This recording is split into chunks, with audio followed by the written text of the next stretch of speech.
Hello, everybody. I'm Sean Reynolds from Sportsnet, about to be joined by Ken Weeb from the Winnipeg Free Press. Together, we are Kenny and Renny. This is the Kenny and Renny post-game show after a show that, hey, last time we talked to you, we could have been all lamenting, a season gone by. Could have been breaking down, the post-mortem, whatever you want to call it. Instead, here we are talking about a dominant Winnipeg Jets victory on this night. The kind of victory that is just absolutely a no-doubter, right? Like who was a better team in that game, right? Well, the analytics say the deserve to win a meter said this, and well, if this play wouldn't have happened, maybe it would be this, or if that play wouldn't have been happened. There's no doubt who the best team was in that game. Clearly, the Jets, from the drop of the puck to the end of this game, the Winnipeg Jets went out, needed to keep their season alive, and they went out and they did exactly that, and they left no doubt about it. There was no other possible outcome to this game other than what you saw there. The Jets weren't going to be denied. They were the better team in the first. They were the better team in the second. They were the better team in the third. They were the better team on the power play. They were the better team on the penalty kill. They had the better puck luck. The hockey gods show up to get the ball rolling for them. They had the better goalie on this night. There wasn't a facet of this game that the Winnipeg Jets weren't superior to the Dallas Stars. And that says something. It says something, and we should touch on this because there's fans who come on here, and some fans are very, very optimistic about the Jets. Some fans are very, very pessimistic about the Jets, and I do know that I won't even name them. Many of you will guess. He's a poster who comes on here and quite often is just tells you everything that went wrong during a win and all those different kind of things, but in very mocking tones. In the last show, it said about the Winnipeg Jets and our analysis in this show that this was a different Winnipeg Jets team. And his analysis that they were just the exact same team that we've seen in years past. Regardless of what happens, and I'm not saying the Winnipeg Jets come back and win this series, there is still a huge mountain for them to climb. But if you can't see the difference between this team and teams from years past that fell and could not get up, is how I like to say it, I don't know what you're looking at. I mean, yes, the Winnipeg Jets were taken to the wall by the St. Louis Blues. Yes, they needed a little bit of puck luck in that game and Vladislav Domestikov's goal to even have a chance of tying up that game. But there's no quit in this team. And I'm not saying that there was quit in teams last year, but it seemed like the Winnipeg Jets were not a team capable of meeting the moment, that the moment often got too big for them. And I would suggest we've seen the Winnipeg Jets a number of times this year. And I would say game 5 in the first round, after they get blown out, you're talking about momentum. And we're hearing a lot from the players saying that there's not momentum from game to game. And you know what? Maybe that's the absolute truth of what we're seeing. But the Winnipeg Jets, after games 3 and 4 down in St. Louis, could have kind of folded the tent, right? Like what we see from a team like the Toronto Maple Leafs, for example, is they were that close to going up 3-0 in their series. And ever since that turned, they've been getting kind of worse and worse till you see that last game that you had, which was an absolute debacle. And most people are looking at the Toronto Maple Leafs and saying, I have no idea how they're going to respond in the next game. Winnipeg Jets in game 5 of that series came out with a brilliant effort to kind of stem the bleeding, stop the tide, right? And then, yes, they went back in and lost to the St. Louis Blues again, big, but came home, were losing for the vast majority of that game and pull off a miracle because they don't quit, because they can meet the moment, because when things get tightest, this team performs. And tonight is just another example of that, right? So taking a look, falling down 3-1 in a series, the response that the Winnipeg Jets could have in this situation is one that, if you saw it in years past, one where you would walk away from this and be frustrated and be like, I don't know what's with this team. And I can't tell you how many people keep sending me messages like that, expecting things to turn out a different way. What we saw from the Winnipeg Jets here on this night was the same thing we saw in the back end of that back-to-back game against the Florida Panthers earlier in the year. It's what we saw when they played Vegas late in the season. It's what we saw, and when they played Vegas late in the season, they had just come off that loss, frustrating loss, not humiliating, but a convincing loss to the LA Kings at that time, and then that bounce back. And the last 2 times they played the Dallas Stars in the regular season when they needed those wins. This is a team that you can say whatever you want, and you can come on, you can mock, the analysis that we've had on this show that says that this team is different. And again, I don't know that they're going to win. I don't know that, hey, they've got a massive, and we'll have to talk about it, but they've got a massive problem to solve in the fact that they still have yet to win a road game in these playoffs. And if they don't figure that out on Saturday, then it's lights out. It's curtains at that stage. But there is no way anyone can tell me, you look at this Winnipeg Jets team who already went past the first round, which was a problem that they were struggling with in years past. But it's not always about winning everything. No one looks, or I don't know, maybe some people do. Maybe people like to do that. But I don't take a look at the Edmonton Oilers and say, well, they're an absolute failure over the last number of years because they never won the cup, right? And I didn't say that about the Colorado Avalanche before they finally got over the hump. I mean, it's only one team wins. And I don't look at it like there's 31 failures and there's one team that actually did what they're supposed to do. The Winnipeg Jets have already proven to me that they're different because of over what they were last year, because in every moment where they have fallen and have needed to get up, they've gotten up. Tonight was an example of them getting off the canvas. God, what was that? Is that not Lock, Stock, and Two Smoking Barrels? The other Guy Ritchie film where people will put it into the Snatch is the name of the movie. And Brad Pitt is the boxer. He's the pikey boxer. And there's a great scene in that film where he's out bare knuckle boxing and he gets delivered a knockout punch and he goes flying through the air. And when he hits the canvas, it's like he splashes into the water. He's so knocked out that he's down under the water looking at his opponent. And then he comes flying out of the water and delivers an uppercut and ends that fight. That's what you saw from the Winnipeg Jets on this night, was that kind of bounce back in this. The Winnipeg Jets have fight.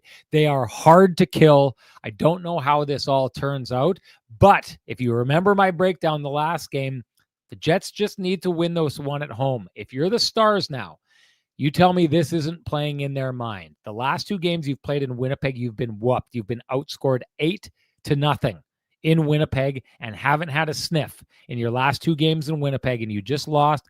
And now you go home and you've got one shot to kill this team on the road or in your home building where they've struggled.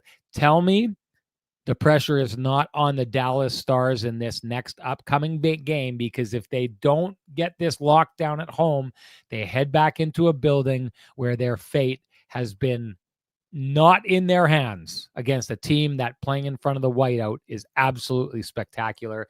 And just one last point on what's different about this team. This team couldn't win in front of the whiteout in years past. They have lost once in the whiteout. They are ferocious on the whiteout. And I think that puts all the pressure squarely on the shoulders of the Dallas Stars, just like I said would happen in the last show. That's my take on the whole thing. Time to bring in the man with the best music in the business for his take on the whole thing. Here comes Kenny, folks.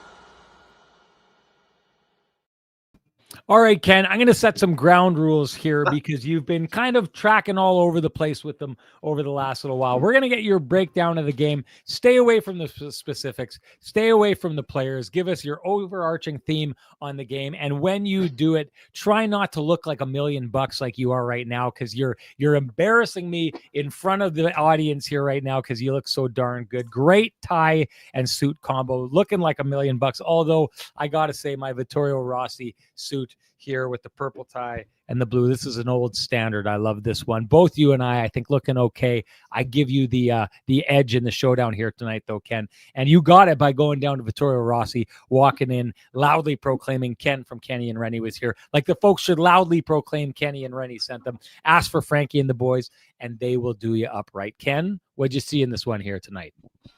Yeah, I saw the Jets template in full force, Sean, is what I saw. I saw a tremendous start. I saw a team win a special teams battle, which is something they hadn't done a lot in this series. I saw the Jets put forth their best effort of the postseason.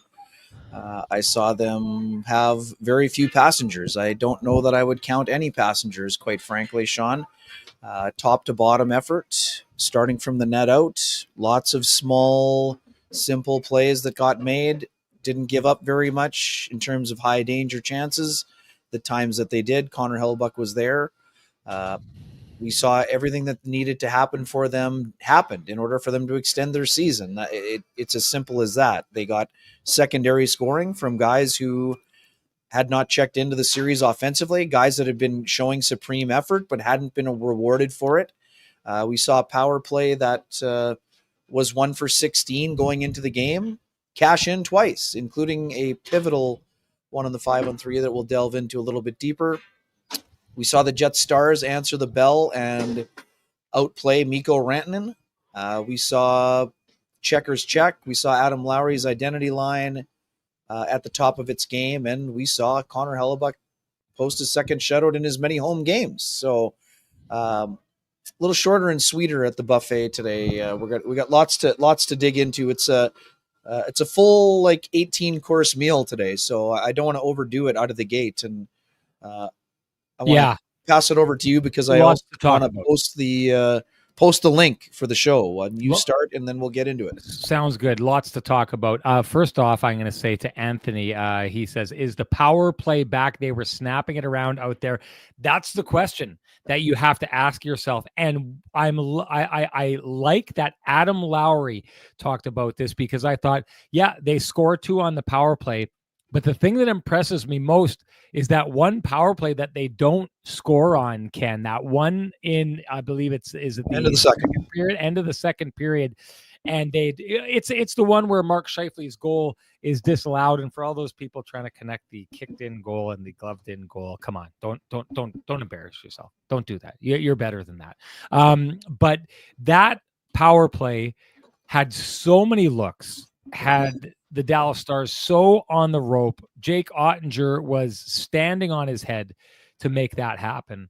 And just an absolutely brilliant looking power play. Now, I would say this, Anthony asked, is the power play back? They were snapping it around out there. I'll say this, Nikolai Ehlers, and we talked about it, Ken, there's still a little bit of him, the puck bouncing off of his stick, right? There's still, Kyle Connor is not getting the shots I want to see him taking. Gabe Vilardi had a number of chances that if Gabe Vilardi was at the top of his game, he would be bearing those. You said it once to me. You said if that's Gabe earlier in the season, that's in the back of the net. But this is, and my analysis on this up until this point, my analysis on this up until this point has been that, and I've talked about it before, Kyle Connor, you have to try and stop him a la Alexander Ovechkin. So that means one guy has to go on him. And then when Gabe Vilardi's in front of the net and doing what he's doing, you have to put a guy on him. They've been getting away with not being able to do that because Gabe Vilardi's not putting the puck in the net. But he keeps getting opportunities like that. And then you start getting back to that power play where you have to have one guy babysitting Kyle Connor, one guy babysitting Gabe Vilardi, and now you're down to a 3-on-2. And as you shrink those numbers down, your odds go up and up and up. I do believe that the Winnipeg Jets power play is just, because you're dangerous in all 5 spots, sometimes you just can't be stopped. And the Winnipeg Jets, to me, unlocked a little bit of the now. And I know he scored on this night, but now if Nikolai Ehlers is able to corral a few more pucks than he is, if Gabe Vilardi gets his hands back just a little bit more than he is, this could turn into the kind of power play that not only gets the Winnipeg Jets through this series, but if they do, makes them start to look unstoppable if they get out of this series and happen to take on the Edmonton Oilers, Ken. Outstanding job by Davis Payne and the coaching staff here going into the game, Sean. What we saw was a subtle move in terms of the pop position, in terms of where Gabe Vilardi was attacking from, which led to a couple of high slot chances and also opened up the bottom. We heard earlier in the series, Scott O'Neill talk about how the Stars handle the pop position a little bit differently. I saw a little bit more, we saw a few more interchanges, and we also saw Vilardi move a little bit to the right of the right wing side rather than kind of straight up in the high slot. Saw guys attacking from different places. We saw Mark Scheifele unload a one-timer on that 5-on-3 that rattled the mask of Jake Ottinger. I saw Josh Morrissey shot from the top. We saw Kyle Connor, with a couple of good looks again. I mean, right, the face-off play is a great save by Ottinger on Kyle Connor, right off the Scheifele draw. And Sean, we're going to flat out give the Jets the Pristine Roofing wake-up call. 1 for 16 going into today, and 2 goals in this evening, and one from Vladislav Nemestikov on just an exceptional pass by Alex Iafallo. Unbelievable. To the high slot, and then Vladdy bar down. I mean, this is, Sean, we said it after the last game. Nemestikov's effort has been there. He's been working his ass off, but he had 1 shot on goal in 4 games. We know his game is not predicated on offense, but as a secondary scoring line, you need to produce some offense. And Vladislav Nemestikov, doesn't matter to me if it's 5-on-5 or on the power play, he needed to get going the way that, I think it was 10 or 11 Stars checked in after game 2 with points. Vladislav Nemestikov did that. So did Cole Perfetti. I don't care if it came on an empty net goal. Cole Perfetti worked hard again today. Couple big hits. He was involved. He got himself an empty net assist. Those little things help, Sean. It's just like when Perfetti got the goal in game 6, the one that he batted out of the air. What happened in game 7? 2 goals from him. So Jets needed to win that secondary scoring battle. They absolutely did that. And for that reason, we're given the old power play that had been a little sleepy, but had shown some signs of life. The Pristine Roofing wake-up call. And Sean, one thing we haven't seen enough of from the Jets this year and lately in the playoffs, they haven't generated momentum off their power plays when they don't score. That was not the case. You touched on the second period power play. I asked Scott O'Neill about it, and man, they had 9 high danger chances on the power play today, Sean. More high danger chances on the power play than at 5-on-5. So they got the Pristine Roofing wake-up call, and they answered the Pristine Roofing wake-up call, and that's why we're tossing it out for them right there as they try to keep their season alive. You know what that means. Time to give North End Rick the Pristine Roofing wake-up call at 204-981-6289. He doesn't care if it's 1:03 in the morning. He's that kind of guy, and he's also the guy you want down at your place for all your roofing, siding, and exterior needs. You can also call Pristine Roofing directly at 204-237-7663 to give your home the Pristine Roofing and Siding wake-up call. You will be happy that you did. And I wanted to just say to start that out, Anthony, with the comment, is the PP back? They were snapping around out there. Is the hot take of the game or of this show? I've seen enough. That's all I need to see. And that is your KNR hot take, brought to you by Flame and Comfort, Manitoba's premier supplier of fireplaces, wood stoves, inserts, and everything hearth related. After 50 years heating up your world, Flame and Comfort is soon moving. You'll find it will be one of the most impressive showrooms in Western Canada. Folks, you don't need your hot takes to keep that warm feeling inside. You can visit Flame and Comfort. They will take care of that for you. Okay, I wanted to get to Connor Hellebuyck right off the bat. Sure. I'm going to start off the ice, Ken. I'm going to start off the ice where I saw something that I liked more about Connor Hellebuyck than I think I have ever seen from Connor Hellebuyck in the time that I've covered him. Okay. So last game we saw Connor Hellebuyck. He was near emotional. He almost looked, lost, frustrated, downtrodden. I don't know how many words I can use to kind of describe what he was looking like, but it wasn't looking good. We talked about it in the breakdown after the show, though, Ken. Like, I thought it was good. I thought it was good that he felt those real emotions. I thought it was good he just didn't throw out the I like my game kind of thing. Like, I thought a real introspective look at things could lead to something. And I remember saying at the end of the show, Ken, I didn't know it was if it was going to turn things around in this series or whatever, but maybe down the road, maybe next year's playoffs, maybe the playoffs after that, maybe he becomes, kind of handles these things differently. Ken, I was extremely impressed. And if I were the Dallas Stars and I was watching Connor Hellebuyck's post-game press conference, I would be a little unsettled. And the reason for that is I saw a version of Connor Hellebuyck that I don't know that I've seen before. It wasn't I liked my details, I liked my game, Connor Hellebuyck. It wasn't the kind of, braggadocious Connor Hellebuyck that I don't think really understands that he's being braggadocious, but says things that I think can rub people the wrong way. Like, go back to 2018, and he talked about Fleury making lucky saves earlier in these playoffs when he comes out and he says, I've studied goaltending more than any other goaltender in the world. Like, I think comments like that aren't necessarily a sign of Connor being really confident.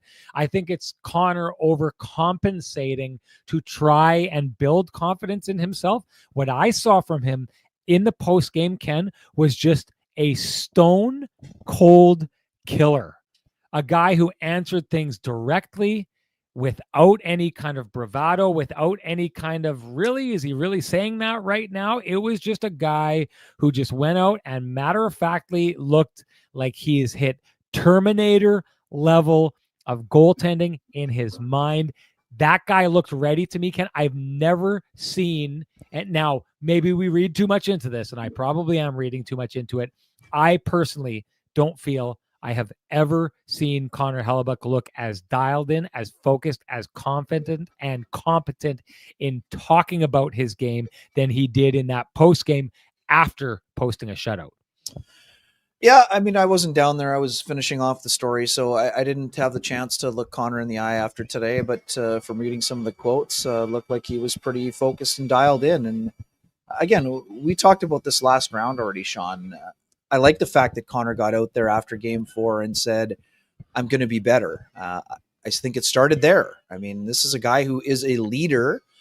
He's one of the franchise pillars. He signed a matching deal with Mark Scheifele. These are the franchise pillars with Josh Morrissey and Kyle Connor and obviously Adam Lowry, and the guys that have already locked up and now others who are locking up. I mean, he needs to be out there, win, lose, or draw. I mean, and that's good for Connor Hellebuyck to be out there and, showing some real raw emotion after the game. And, like I said, I wasn't concerned about Hellebuyck after the other game.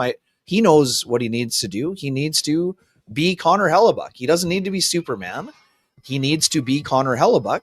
And that's what Connor Hellebuyck was today. He was himself. His team was awesome in front of him, but he also made the saves when they were there. Dallas still had 7 high dangers at 5-on-5, according to Natural Stat Trick. So he wasn't overly busy with 22 saves, but there was a lot of quality mixed in there. And he made a lot of great saves. He was way more stable in his net. Back to big and boring, pushing across post to post, sealing the post, things of that nature. It's important for him. And again, now, Sean, he celebrates this shutout. He plays every game to get a shutout. He's got to do it on the road now. I mean, there's no other, I'm not here to be Debbie Downer, but it hasn't gone smoothly on the road. But in the last game, it went more smoothly than it had in the previous road games. So after consecutive shutouts on home ice, I think Connor Hellebuyck will be feeling as confident as he possibly can. Connor Hellebuyck doesn't want to talk about a 10th consecutive road loss. And he doesn't want to hear about his save percentage or goals against average in those games. Right now, Connor Hellebuyck just has to try to get his team into a game 7 on home ice. And if the Jets get into a game 7 on home ice, they'll take their chances, Sean, right? But they can't get to a game 7 at home ice without winning game 6. Connor doesn't have to make a 50 save shutout, but he's going to have to be sharp. He's going to have to be dialed in like he was today. And we know Jake Ottinger had another strong game between the pipes. So Ottinger's going to be ready. So that means the Jets offense has to be sharp again. Their team structure and defense needs to be sharp. And once again, Connor Hellebuyck needs to be Connor Hellebuyck. Make the routine saves, make the difficult saves look routine. And if you steal one or two during the course of the game, you'll give your team a better chance. But Connor did. We know what the narrative has been. There's been lots of noise around Connor Hellebuyck in this series, and some of that he brought upon himself. But what we've seen is a confidence from the team. We've heard it from Adam Lowry in the games going in. We heard it from Kyle Connor at the podium again today when I asked him about it. The Jets believe in Connor Hellebuyck, and Connor Hellebuyck believes in the Jets. Connor Hellebuyck also believes in Connor Hellebuyck. So I think we get the best version of Connor Hellebuyck in Game 6. And if that happens, the Jets have a great chance to force a Game 7 if they do the other things. I'm going to switch to a comment here, and I don't know what is going on with my computer here, but this is Cranley says scoring first was massive for the Jets. Everything went forward after that. We talked about this, but you want to see the difference in the series so far when the Jets are able to get on the board first and aren't chasing the game. It's huge for them. And so what I liked about their game on this night was they were clearly the better team in the first period. It doesn't pay off for them, but they kept going and there wasn't a little bit of a sag. And part of that, if you get into it, Ken, is what I want to talk about next before I just touch on something here, but just the coaches battle that happens and the kind of lack of shifts in the intermission, in the idea that the Jets come out hot in the first. And in a lot of these games, what's happened is they come out hot and then the other team kind of slowly takes the game over. I think that's been a coaching thing in the past. It didn't happen on this night. The Jets were entirely on top of that entire game. But I will say this, scoring first, no doubt, Cranley paid off for the Winnipeg Jets on this night. And hey, if you're looking to pay off high interest credit cards or debt, we suggest you go talk to our friends at Cambrian Credit Union about their payoff loan. They can show you how taking out a loan to pay off your debt actually gets you debt free faster, and you can save thousands of dollars. Go to cambrian.mb.ca to book an appointment online. Ken, I saw a lot of in-game adjustments by the Winnipeg Jets. I saw in the second period, even though I thought they were the better team, I saw the Dallas Stars kind of finding ways out of the pressure that the Winnipeg Jets were creating in the first period. And then I saw the Winnipeg Jets just turn it back in the third. What did you see from the game plan? You already talked about Davis Payne and what he did with the Winnipeg Jets power play and how he changed things around. What did you see from the Jets coaching staff that you may believe, may or may not believe, put them in a position to have the response they had tonight? Yeah, I don't think there was a massive change in the game plan, quite frankly, from Game 4, because the Jets were happy with everything in Game 4 except the special teams giving up the 2 power play goals, essentially.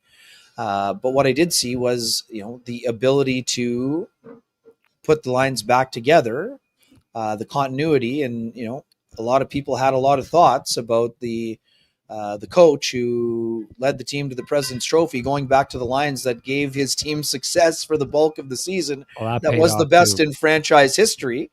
Those people doing a lot of squawking previously, not doing as much right now. It turns out the guy behind the bench knows what he's doing.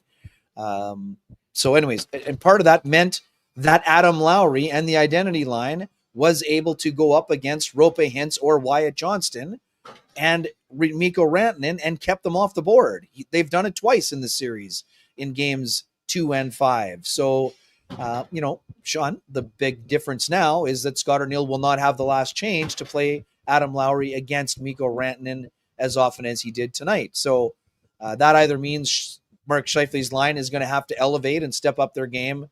They were very good tonight playing against Matt Duchene, but now they're going to see a bunch of Rope Hintz on Saturday night. And guess what? You got to win that matchup, because if you don't win that matchup, it's going to be challenging, to say the least. It means other guys around the lineup are going to have to elevate their games. But what else I saw the Jets get a very strong performance from their entire defense core. And a lot of you've highlighted a couple of comments about Shen, Sean.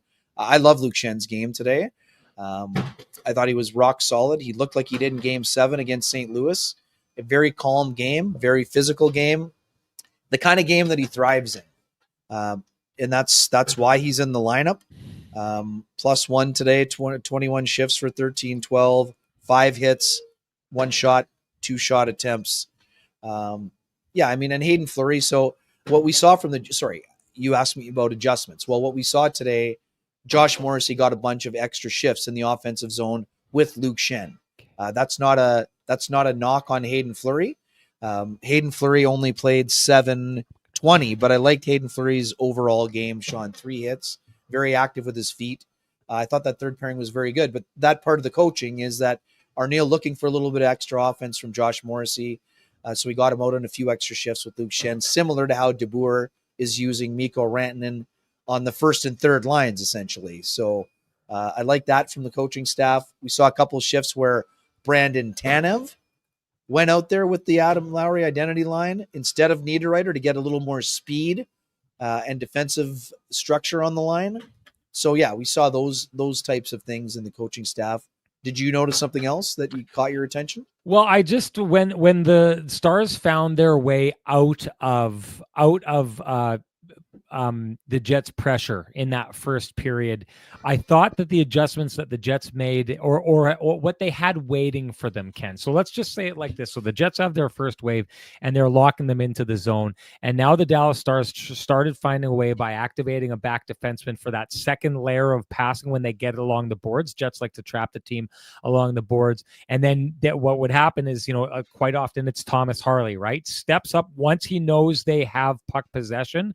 He steps up and starts skating, and then the puck gets thrown over and you get away from the Jets swarm. But what I liked about what the Jets had at that point after that was like, okay, you're out now, but they were still trapping them in the neutral zone, right? And they were forcing those pucks, those puck dump-ins, and doing a really good job of playing them in that situation. So what I felt here was before this, the Winnipeg Jets, I think they found a really good balance between pressuring like they do now. Think of this with St. Louis. In St. Louis, it's all or nothing. You pressure them, you shut them down, and you kind of end up getting the other team can't get anywhere. And then, he coined it back then.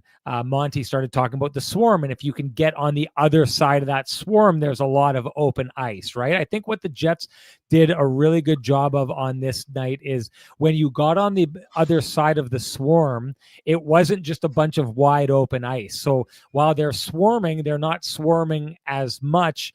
And then you get through and there's still that neutral zone that you get challenged in. It isn't like, think about this for some of the games we've seen from the Dallas Stars, and especially the games we saw against the St. Louis Blues, when the Blues were able to get on the other side of the Jets swarm, they were going and entering the Jets zone like nothing. It was easy. And what that means is if you get easy zone entries, then you get set up easy. And if you get set up easy, it means now the defense has to set up to defend, right? And now once you're set up to defend, you're going to spend a good chunk of your game defending if you are constantly letting in easy entries. So what I saw was, yes, the Jets are at their best when they're on top of you, when they're rolling on you, when they're allowed to swarm you and holding you into your own zone. That's how they try and create their offense. But I thought what they did tonight when Dallas found their way through that swarm was a good way to keep pressuring, but without all or nothing pressuring, but then having the pressure come from a second layer in the neutral zone, which I just don't think the Dallas Stars ever figured out, which is why I don't think they had a lot of zone time, why they had minimal shots in the first 2 periods, and why in the end they really don't get enough flow going to get on the scoreboard.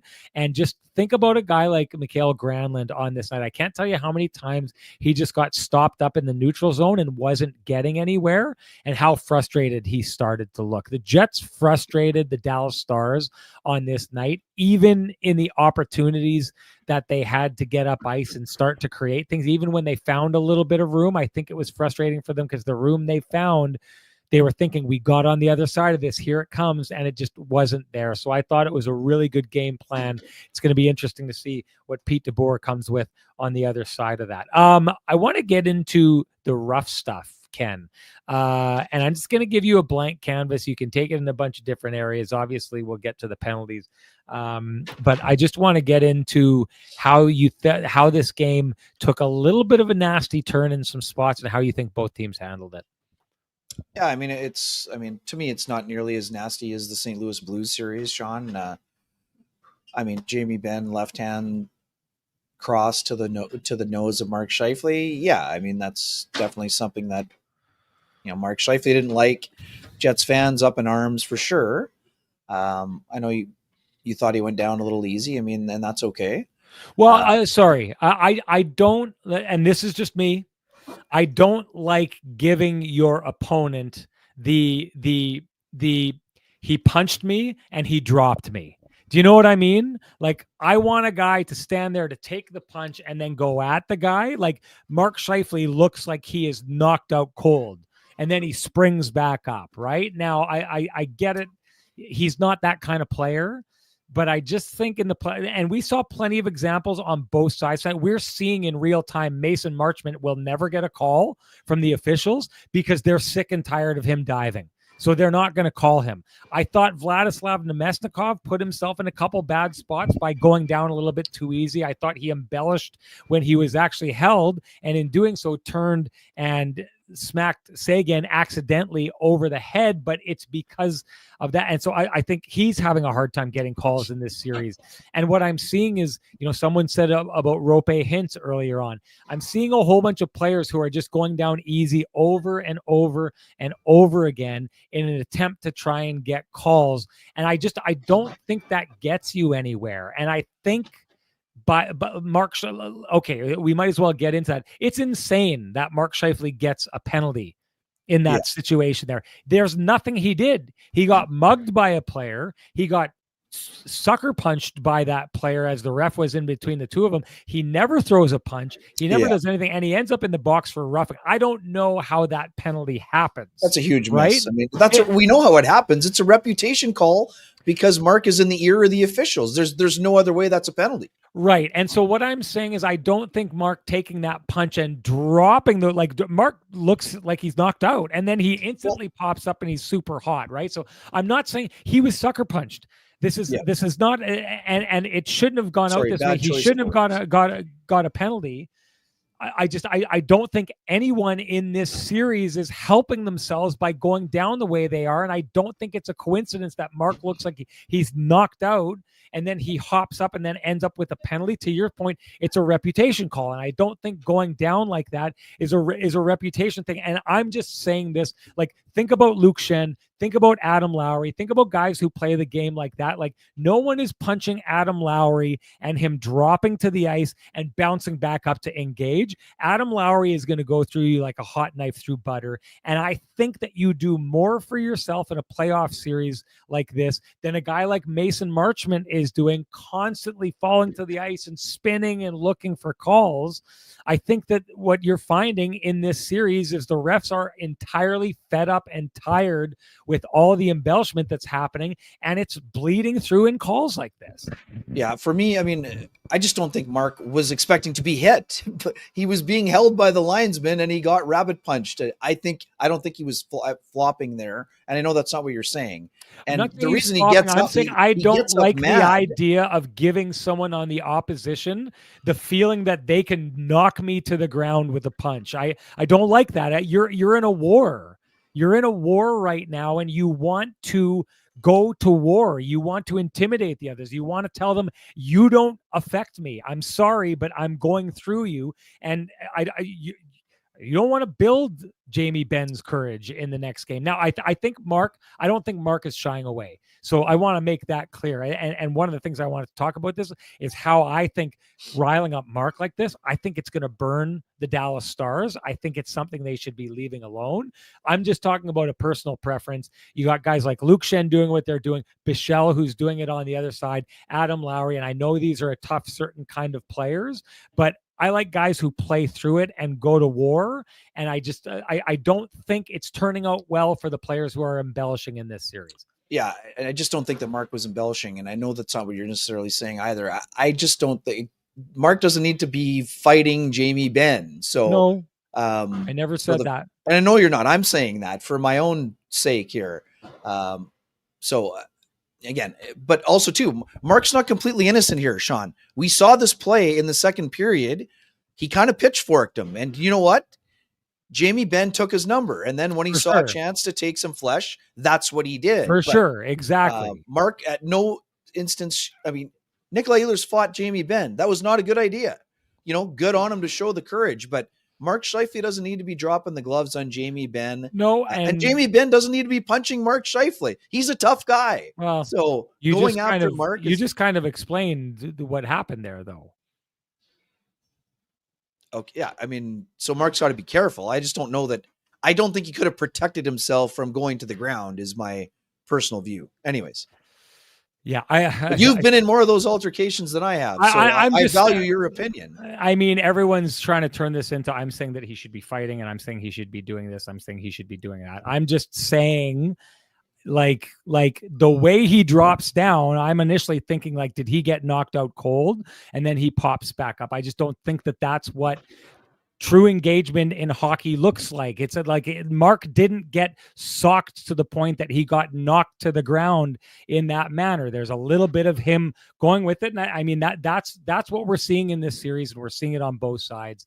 And I just think it's now let me just make this clear, because everyone's getting pissed off, and that's fine. I definitely don't mind when people get pissed off about this. I personally think that Mark's way of getting back in these things is getting heated and going, like, it's just like with the goaltender firing the puck down the ice, Joel Hofer firing the puck down the ice, right, and in games 1 and 2, and then Mark Scheifele is the guy who goes out and burns you. Mark Scheifele, what he does, and this is commendable, what he does. Mark Scheifele goes and gets his revenge on the scoreboard. Mark Scheifele goes and says, yeah, you want to do that? And that's what gets him fired up. I had a teammate back in the day. He was a guy who needed to take like a little bit of a beating, and then he'd get pissed off, and then he'd get going. What I like from Mark Scheifele so far in these playoffs, and actually he's been like this for a couple of years now, when you go at Mark Scheifele and you piss him off, he makes you pay on the scoreboard. I think everything that happened in this game with the rough stuff is just fueling him. And boy, oh boy, when you need, I mean, is there better timing for the Winnipeg Jets to get their first win on the road in the playoffs than Game 6? A motivated Mark Scheifele who's pissed off after something like that is exactly what the Winnipeg Jets want going into Dallas. Yeah, and Mark needs to have a good road game. Not that he hasn't been trying hard. He's trying hard. He hasn't scored a road goal since 2019, Game 4 against St. Louis, Sean. That's a long time for an elite level player. Again, he's generating and doing some other things.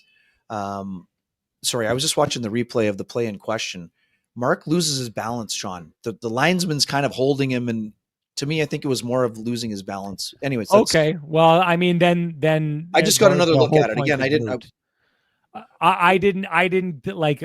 I do know that the ref was there, and maybe they got tangled up, and it's one of those things. Like I thought he was down on the ice and was not going to be getting back up the first way that it happened. But there you go. I agree with you completely in terms of Mark when he's engaged. Good on him. And let's also not forget the fact of this. Jamie Benn is having a terrible series, Sean. Like, so that he's frustrated and wants to punch someone, that's part of his DNA. So that's what happens in playoff hockey. But the fact that the Jets were shorthanded after that situation is a joke. I still don't know how they do it. Officiating in that situation. I still don't know how they do it. Yeah. I don't know who made the call. Wes is one of the best referees in the entire NHL. I don't know that it was him. That's not good game management, Sean. Maybe the Jets had more power plays up to that point, but that was a bad call. Like, it's plain and simple. I mean, if you want to give Tanev 2 for roughing for giving Jamie Benn a headlock, fine. But there's no scenario where the Jets should have been shorthanded there. That's poorly done there. But anyways, we got lots of other fun stuff to get through. Well, you take the lead on the Ehlers. Let's go Ehlers. Go Ehlers. Start it up. I mean, so again, we see great Ehlers engagement. Puck off the crossbar. That's in the first period, right? So Ehlers is going. He's buzzing. His legs are moving. Doesn't cash right there, but he cashes in the third. And now again, vintage Ehlers today. Vintage Ehlers. Hated his entire second period. You know why?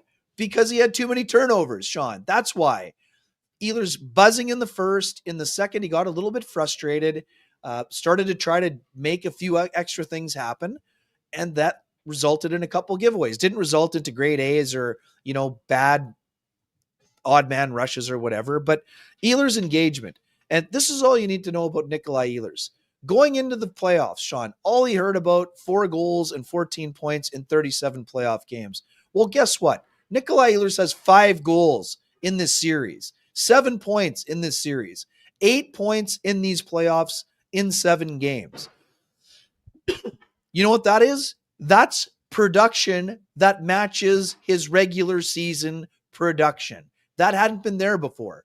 I had a conversation with Nikolai Ehlers, and I've said this on the show before. In LA, first game of the last road trip I was on, he was flat out, he liked parts of how he played against Colorado. He only had 2 assists in the series. His line struggled. Toffoli struggled. Monahan was going, but he didn't have any puck luck. So he felt last year was a step forward. He knows he has to perform when the lights are shining brightest. And that's what he's done in this series. He needs to do it again on the road for the Jets to be moving here and having a chance for Game 7. But that's a vintage Ehlers performance. And people can say what they want about it being an empty net goal. If that's the last time you see Nikolai Ehlers in a Jets uniform on home ice, he won the last race available to him.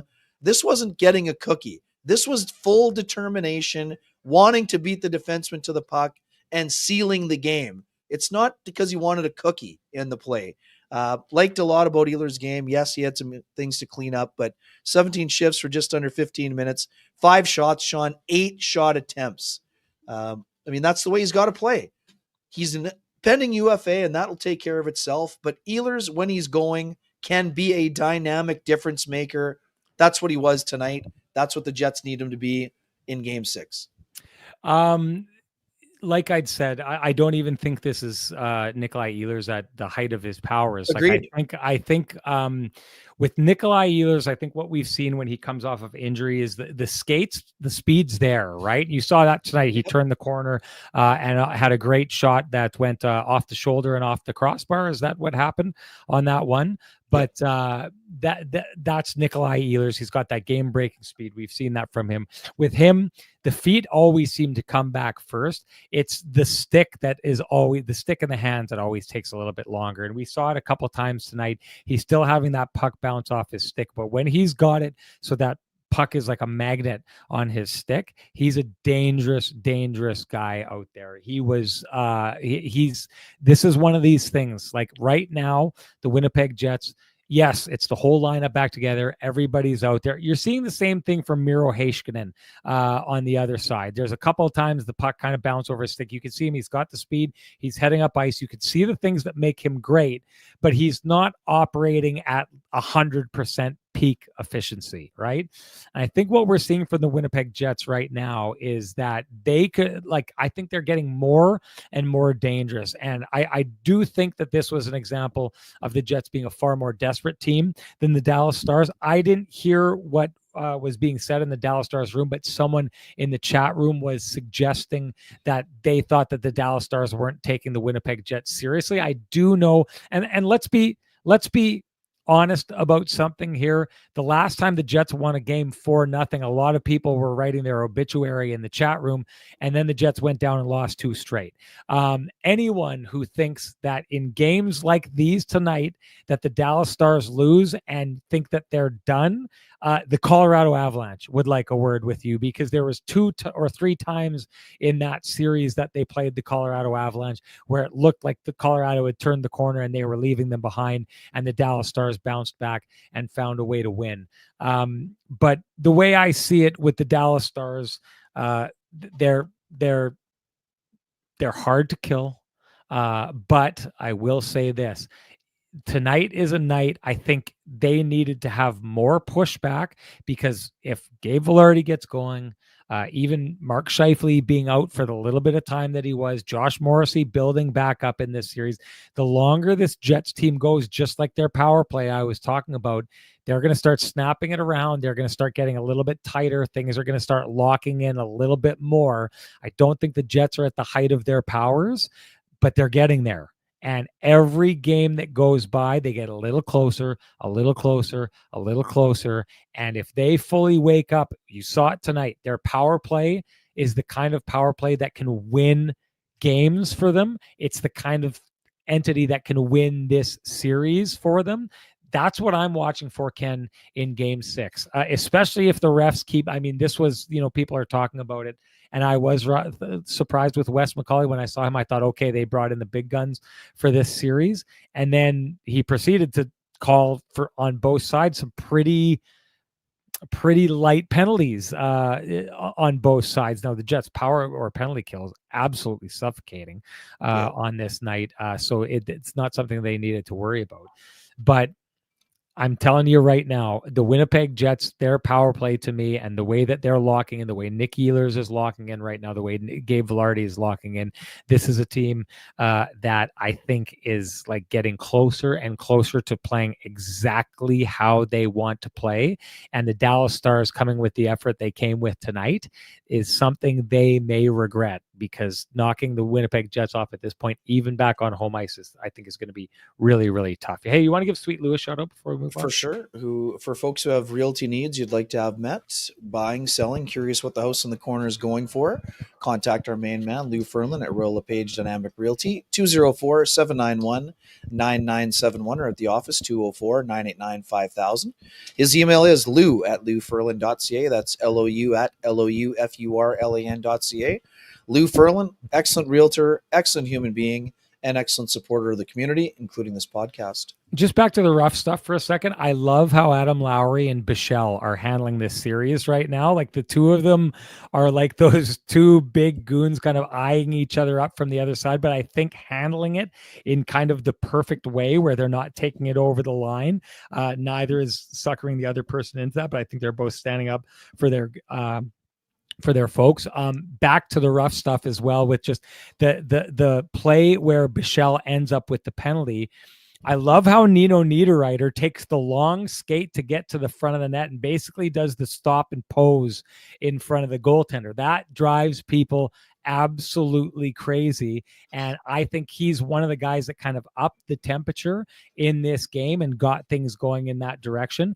But this is just one of those things that like the battle level of the Winnipeg Jets is increased because of this. Like, yeah, the Jets were up 1-0, but then they start going to another level. And I do think that engagement got them going to another level. I thought that was just an example of Nino Niederreiter starting things in that direction, and the Jets get a power play out of that. I like that. I like that style of hockey, especially when it's Jake Ottinger, right? Like right now, if you're the Dallas Stars, you're thinking protect Jake Ottinger at all costs. And the idea of Nino Niederreiter on a play where the puck goes to the net, he's basically in the high slot and skates down to just get in front of his face and pose. You could see the reaction from the Dallas Stars. That pissed them off. That got things going, so much so that they took a penalty in that situation. That kind of attitude, I think, is one of the things that got the Jets going in the right direction.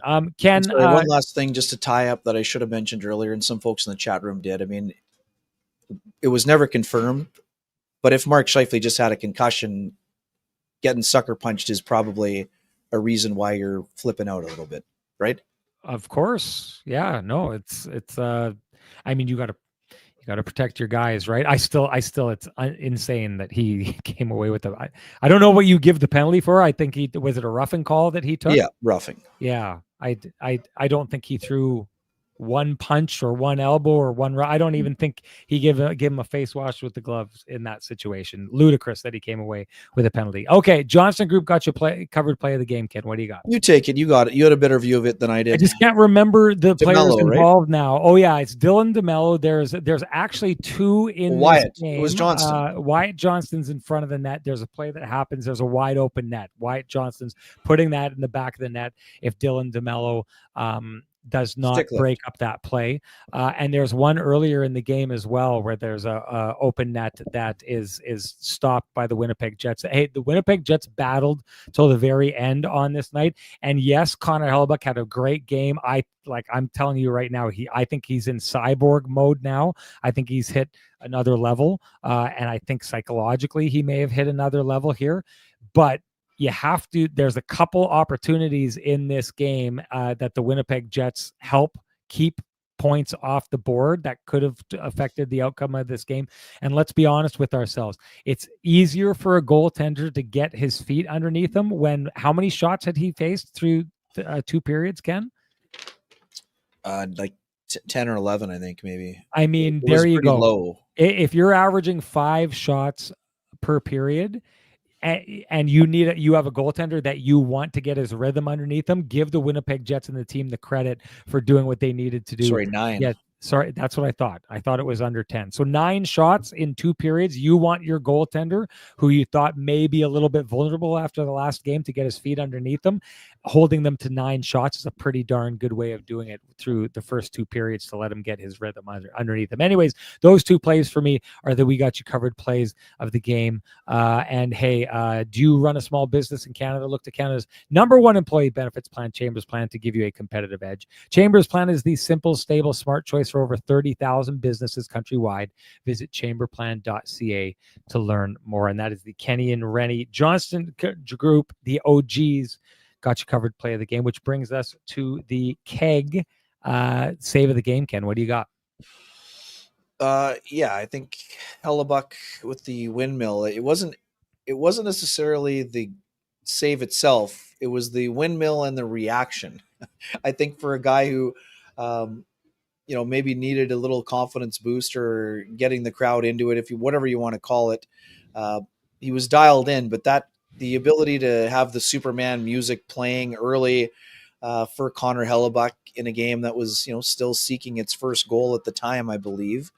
It was a glove save on Thomas Harley 39 seconds into the second period. Now, again, once we watched the replay, it wasn't as close to a bar down save, but I just thought that it kind of got the building going and kind of allowed him to be sharp also as well. And it helped him build some confidence in a game where he had very limited work.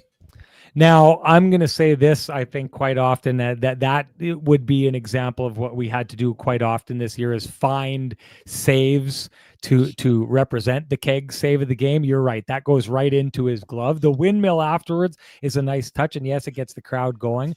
But Connor Hellebuyck makes one of the nicest saves I have seen this year, and it honestly blew my mind. I was blown away from it. It is a high tip, and I wouldn't even say a high tip, and I won't say high tip because high tip means that you have time to react. It's a mid-range tip in the slot that is redirected and is going in the net, and I watched it in instant replay, slow motion replay, and I could not believe it, Ken. There should not have been time for Connor Hellebuyck to react to that tip the way he did, and he throws the arm out and makes that save.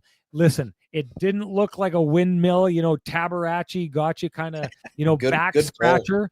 It didn't look like a dive across the crease. It wasn't him taking the paddle and stealing away that wide open goal like he did in Game 7. This is Connor Hellebuyck's nicest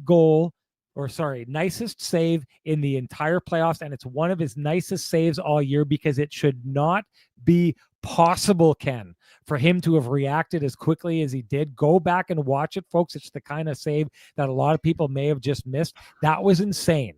That was something that just the vast majority of human beings on this earth do not have the capacity to respond the way that he did in that situation. And that, to me, is like the true definition of the keg save of the game, because as good as Jake Ottinger has been, I honestly, Ken, don't think as good as some of the saves he's made in this series. I think that that's the save of the series, and it was probably less timely than the other one, Ken, and maybe they just get one goal and it's a 4-1 game when it's all said and done.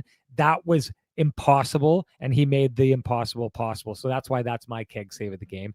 It doesn't matter what Ken and I think, though. Matters what you think. Share with us your hashtag the keg save of the game. You're automatically entered to win a $50 gift certificate usable at any of the 3 fine keg locations here in the city of Winnipeg, each location finer than the last. And that brings us to our winner, who's Jeff Kabilis. Jeff, you know what to do. Direct message me at SN Sean Reynolds. Send me your full name. Send me an email, and I will have the fine folks at the keg send you a $50 gift certificate usable at any of the 3 fine keg locations here in the city of Winnipeg, each location finer than the last. And that brings us to our TCB Lamplighter of the game. What do you got, Ken?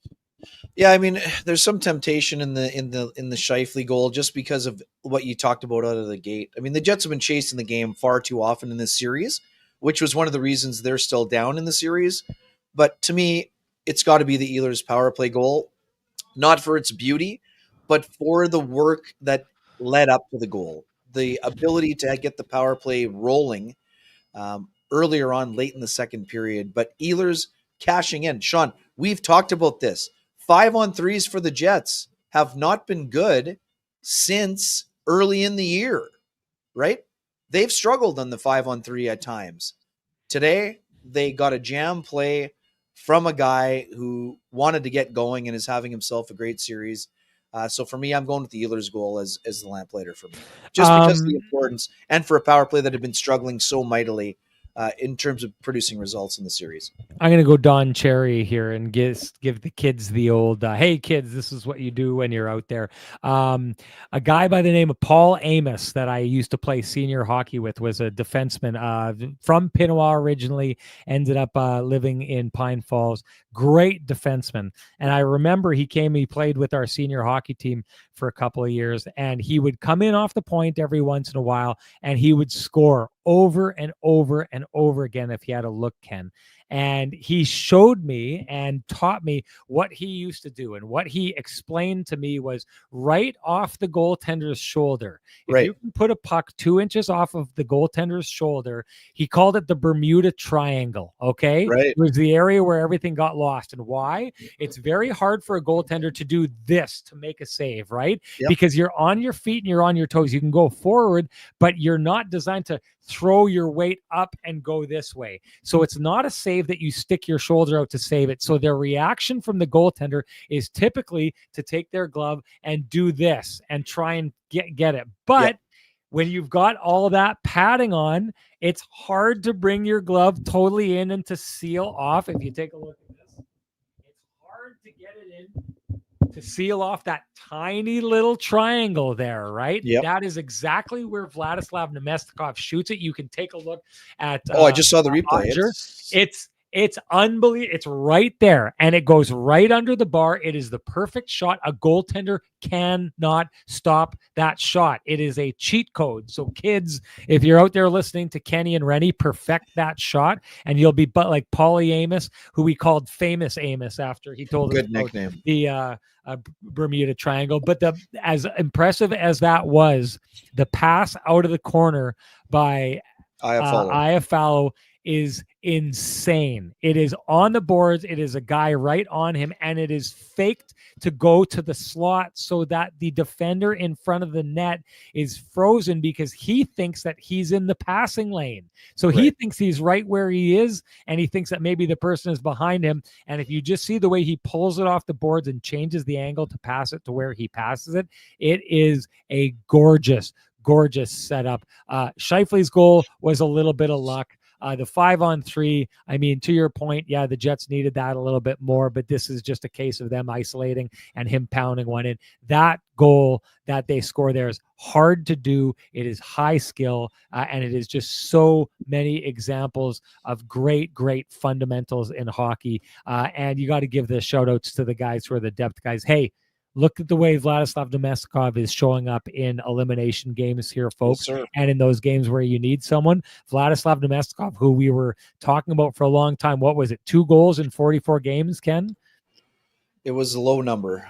It was a low number. And now all of a sudden, he's popping up and he's scoring in all of these games that matter most. Great job by him. That's why that's my TCB Lamplighter. Doesn't matter what I think, though, or what Ken thinks. Matters what you think. Share with us your TCB Lamplighter. You're automatically entered to win a Frosty Delicious 15-pack of Lamplighter Amber Ale, brought to you by our friends at TCB. Also, a Lamplighter hoodie and one of their amazing free pizzas, which I think are the best in the city. If you can't wait for Kenny and Renny to gift all that to you, you can head on down to 11290 Kenniston, where we will be having our year-ender Where We Send Her. And folks, I'm going to tell you right now, that party is not going to be until late June or July, because regardless of what happens with the Winnipeg Jets, I've been assigned to both the 3rd and 4th round. So I will be gone and out of town until the Stanley Cup is handed out. So just so people know, that's around when it is. But Despite that, a lot of the seats have been sold not sold, but have been accounted for in that building. So if you're getting excited about what you're seeing and you want to come to that party, and you should, potential special guests going to be there. We'll get a little bit deeper into that maybe down the road, but you know what to do. Direct message me at SN Sean Reynolds, or get a hold of me somehow and ask for me to set seats aside for you. And I'll do that. And then Ken will pass it along to me. Regardless, our Lamplighter entrant for that package that we were talking about, that we will gift at the end of this round, the winner of that would be Manny Fran. Manny Fran, you know what to do. Direct message me at SN Sean Reynolds. Send me your name, full name, send me an email, and you will be entered to win the prize pack from the fine folks at TCB. Ken, anything to say before we get going? Yeah, some scary stuff around your neck of the woods, Sean. So we're thinking of the folks dealing all around the province with the wildfires here. Some tough challenges for sure. Glad there was some rain today. Hopefully that's going to help the matters over there. But thinking of all those folks. Yeah, my father-in-law, who has a place out there. So my mom has still lives out there in the same house that, the same property that we grew up in. The rest of my family is out there. My father-in-law is in the Lee River area and was evacuated. He's been staying with us in the city. The couple, I'd like to hand out my condolences. I don't know the couple that passed away, but I do know that their son, who is in the hospital right now with burns, is one of my nephew's best friends. I also know that the mom who passed away decorated my sister's wedding cake. It's a small town. People are close together. I don't know how many people would have saw it, but if you were watching the second intermission of the Washington Capitals and Carolina Hurricanes game, I had a chance to do a hit into there and just kind of explain some of the neat things that, the Jets talking, sending their well wishes out there. Scott Arniel doing a great job of that. And I got to share a story where last year when I was covering the conference finals between the Edmonton Oilers and the Dallas Stars, I was interviewing Jim Nill, who was like, "You're from Winnipeg, aren't you?" And I said, "Well, actually, I'm not from Winnipeg." He said, "Well, where are you from?" I said, "You wouldn't know where it was." And he said, "Try me." And I said, "Well, I'm from Lac du Bonnet." And he said, he brought up about 3 people that I knew from town. And I was like, "What's happening here?" And he said, "Well, I used to play for the Winnipeg Jets in the early 80s. And we were a team full of outdoorsmen. So I've spent so much time fishing and hunting and snowmobiling out in Lac du Bonnet and knowing people out there. Just an awesome place with awesome people." He couldn't be more right. I said it on the show. I'll say it again. Lac du Bonnet is filled with the kind of hardworking, salt of the earth people that you would be honored and proud to be in your life and to call your friends. They are great people. They have each other's backs. There was a GoFundMe page started for the 2 boys who lost their parents and their house. And at last look, Ken, at the beginning of the game, that was already at 90,000. People from Lac du Bonnet are the best. They've got each other's backs, and they're going to have each other's backs through this. Great job to the folks out in Lac du Bonnet. That's going to be it for us. We will continue doing this as both Ken and I hop on a plane tomorrow to head down to Dallas for Game 6 of this second round series as the Winnipeg Jets go looking for their first. I mean, would that not be the story of the Winnipeg Jets playoffs if they pulled out the victory that they did in Game 7 in the first round and then went down 3-1 and found a way to come back and not only erase a 3-1 series lead, but to get their first road win of the playoffs in the process right when they needed it before bringing it home. I mean, this team's got no quit in it, never say die attitude. I talked about it at the top of the show. We'll see if that leads to us talking about a potential Game 7 coming up, and we'll do that after Game 6. We'll talk to you then, folks. Bye-bye.